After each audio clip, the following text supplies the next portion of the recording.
Hi everyone, welcome to the lecture number 2 of unit number 6, applications of partial differential equations. In this lecture, we are going to continue with the examples on first application, that is one-dimensional wave equation, and it is also called as equation of vibration of a stretched string, okay, that we have discussed in previous lecture. One example also we have solved. Now let us move towards another problem based on wave equation. In previously discussed problem, boundary conditions and initial conditions were given in the problem directly, and differential equation is also given. But there are some problems in which you will not be provided with differential equation and boundary condition and initial condition, but the data will be provided in the form of a word problem. Okay, and from that also you can write down the differential equation and boundary condition and initial condition from the given data. Let us see how. Here is the problem. A string is stretched and fastened to 2 points L apart. So as this is an example of stretch string and it is fixed to two ends L apart, means total length of the string is given. So whenever it is an example of string related problem, vibration of string, then it is an example of wave equation. From that it is clear that it is an example of wave equations. So we are going to use the differential equation for wave equation. Then next is motion is started by displacing the string in the form of u equal to a sin pi x by L, capital L. Okay, means initial displacement is given and displacement we write denoted by u of x comma t.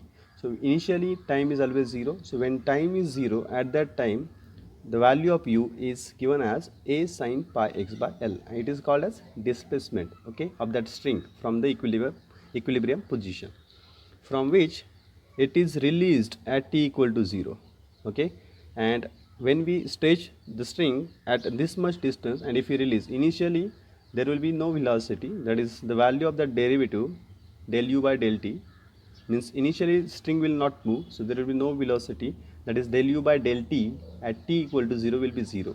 Okay, so these are the initial conditions provided in the problem, and boundary conditions are fixed for all the problems. At boundary points, at end points of that string, we don't have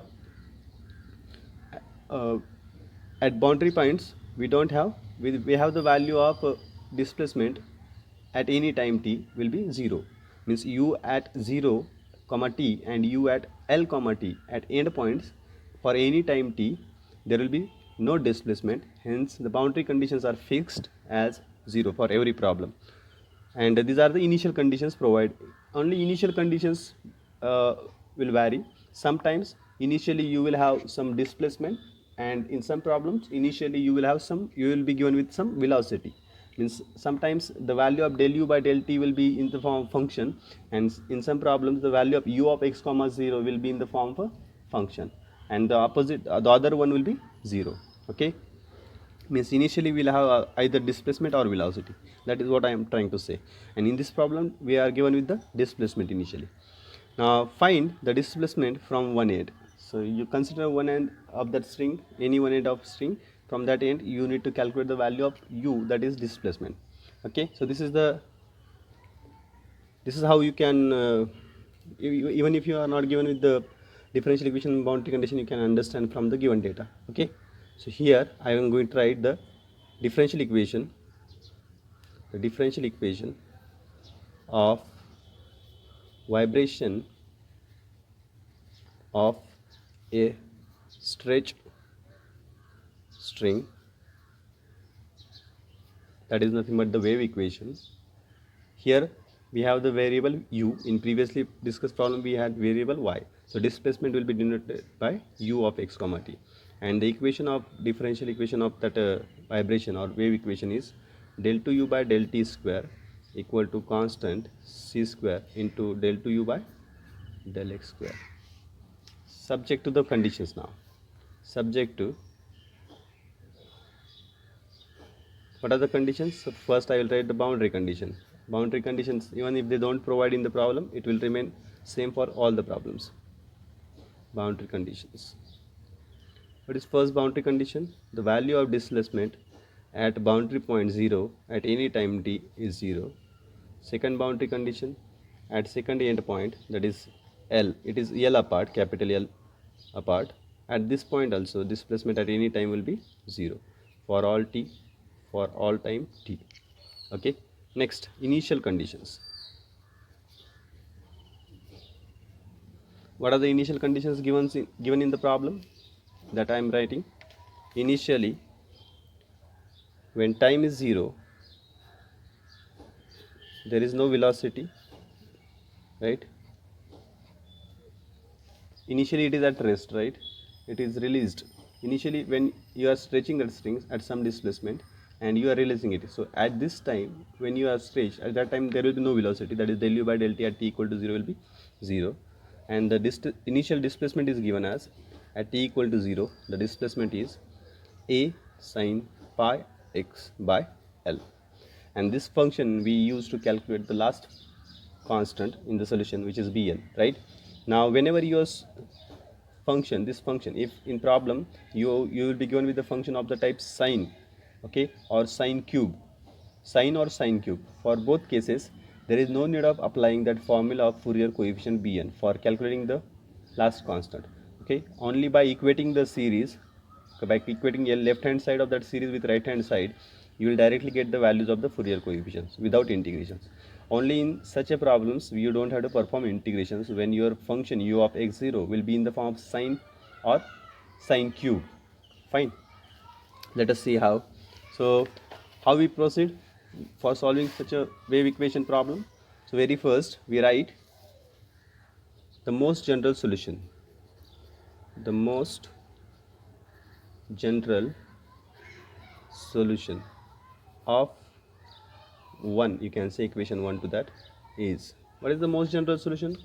It is u of x comma t equal to c1 cos mx plus c2 sin mx into c3 cos cmt plus c4 sin cmt into, this is multiplication, you can give this equation number 2. This c is the value of the constant in the differential equation. Here it is also c square we are having, so we'll keep it as c. Fine. Now one by one we are going to use the all the 4 conditions. Okay, the sequence is also fixed like previous example. First we'll use the one boundary condition, first boundary condition, then after that initial condition, one initial condition, then again boundary condition, and then again initial condition. In that sequence we are going to apply all the 4 conditions to eliminate all these constants. And when we apply one condition, one constant get eliminated, so your this form of solution get changed. So let us see how. By condition number 1, what is the first condition? The value of the displacement at boundary point 0 comma t equal to 0 for every t, means the value of u we are going to this u we are going to consider 0 when x is 0. So if you put x equal to 0, we'll get here c1 into, only this bracket contains terms of x, second bracket as it is c3 cos cmt, c4 sin cmt. And as we have similar conditions in every problem, okay, therefore the calculation part will remain similar up to that series, okay, which we obtained. That also I have discussed in the previous lecture. So now we are having the product of two quantities 0. Out of that, this bracket cannot be 0, because if this bracket is 0, then your solution will be 0, right? So this will imply c1 equal to 0, first constant you will get, okay. Hence, after using one condition, one constant is eliminated. Hence u of xt becomes, your u of xt will get changed. c1 is 0 means what will remain? c2 sin mx into that bracket c3 cos cmt plus c4 sin cmt. Correct? Now this will be the solution will remain after first boundary condition. Now we are going to use initial condition, right? After boundary condition, initial condition. By condition number 3, what is the condition number 3? The value of the derivative, that is the velocity at t equal to 0 is 0. So del u by del t, this derivative you have to calculate for this function and evaluate at t equal to 0, equate to 0. So the derivative is c2 sin mx as it is This bracket contains terms of t. So it is cos CMT derivative is minus sin CMT, and sin CMT derivative is cos CMT into CM into CM. So that CM is a constant. That CM I am writing outside. Okay. Into bracket, what will remain? Minus derivative of cos is minus sin C3 sin CMT plus C4 cos CMT, and at t equal to 0, this is del u by del t I am writing. Okay, del u by del t. Now del u by at t equal to 0, at t equal to 0, this is 0, left hand side is 0, right hand side what will remain? C2 sin Cm, C2 sin mx into Cm, and if you put t equal to 0 in bracket, what will remain? C4, correct? Now on equating, if you see here also we are multiplication of different quantities, C2 sin mx, Cm, C4. So out of that, what will be 0? This C2 cannot be 0, because if C2 is 0, entire solution will become 0. Sin mx also cannot be 0, otherwise the entire solution will become 0. So what remains? C into m. C is also not 0. C is our constant in the differential equation. C is also not equal to 0. If m is 0, this sin 0 is 0. So that is also not possible. So what remains? C4. So this implies C4 0. So by condition 3 we got another constant as 0, that is C4. So C4 also eliminated. So your solution will get reduced further. Okay. And what will be the solution after this step? The C4 will become 0. So only this multiplication of these two functions will remain, which is u of x comma t equal to C2 C3 sin mx cos CMT. Okay, cos CMT. Fine. Now use the next condition. One boundary condition, initial condition we have used. Now another boundary condition. By condition number 2, this sequence is common for all the problems, and this is similar process we follow. Okay, whenever we have this type of boundary conditions. Now by condition 2 we have u of L comma t equal to 0, means when x is L, u is 0 at second boundary point. So this will imply 0. Put x equal to L here. So C2 into C3 sin ml into cos CMT. Again here C2 into C3 cannot be 0. C2 is not 0. C3 is not 0. Cos CMT is also not 0. So what has to be 0? Sin ml. Okay. So this will imply sin ml equal to 0. And when this is possible?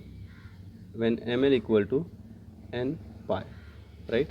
Ml equal to n pi. For these values of sin, we are having sin 0, that is n equal to 0, 1, 2, 3 and so on. Okay.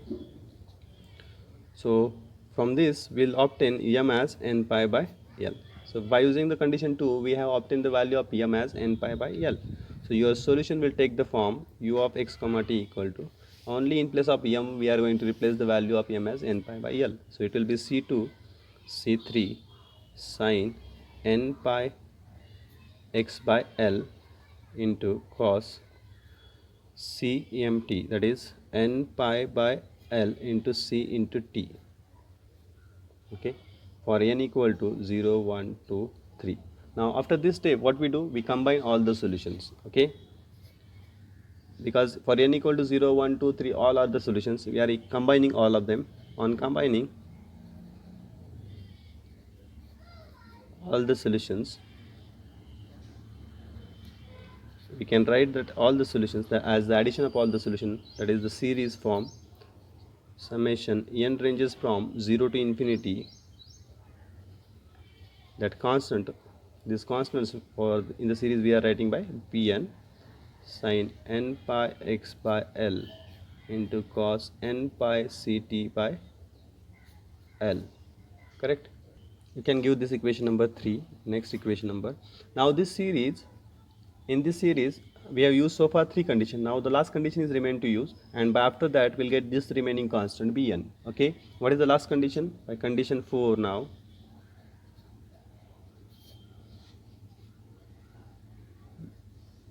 u of x comma 0 equal to a sin pi x by L. Okay, so when t is 0, initial displacement is given as a sine pi x by L.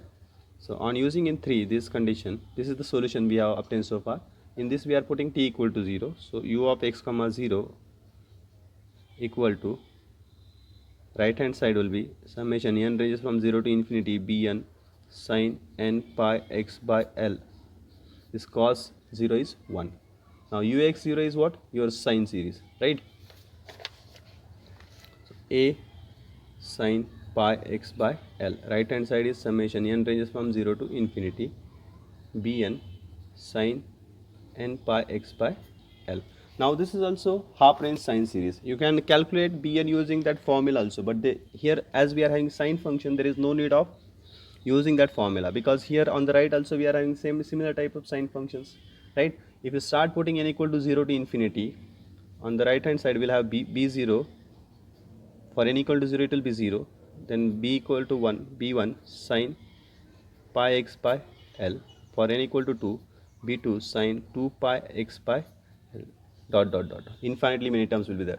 Now if you compare the left hand side with right hand side, left hand side we are having a sine pi x by L, and right hand side we are having sine pi x by L, b1 sine, the similar like terms we are having. So this will imply b1 equal to a, right? On comparing we'll get b1 equal to a, and other constant bn equal to 0 when n not equal to 1, because left hand side we are having these two equal, right? So b0 has to be 0, this b2 has to be 0, and all other has to be 0. Only b1 has to be a, then only these two will be equal. Means without doing integrations we can calculate all the bn equal to 0 for all other n not equal to 1, and for b1 equal n equal to 1 it is a. So we have determined all the constants. Hence uxt becomes, uxt means your solution. For n not equal to 1, all bn are 0. So the series, this series will valid only for n equal to 1. For other values it is bn is 0, because of that all the terms will be zeros. And when n equal to 1, what will remain? Sin pi x by L and cos pi ct by L. So that will be your final solution. uxt is b1 sin pi x by L cos pi ct by L only for n equal to 1. And what is b1? b1 is a sin pi x by L into cos pi ct by L. So this will be the final solution, which is free of all the constants. Okay, this is the displacement at any time t from one end. Okay, so hope you have understood this solution. Thank you. In coming lecture we will do the more example on wave equations.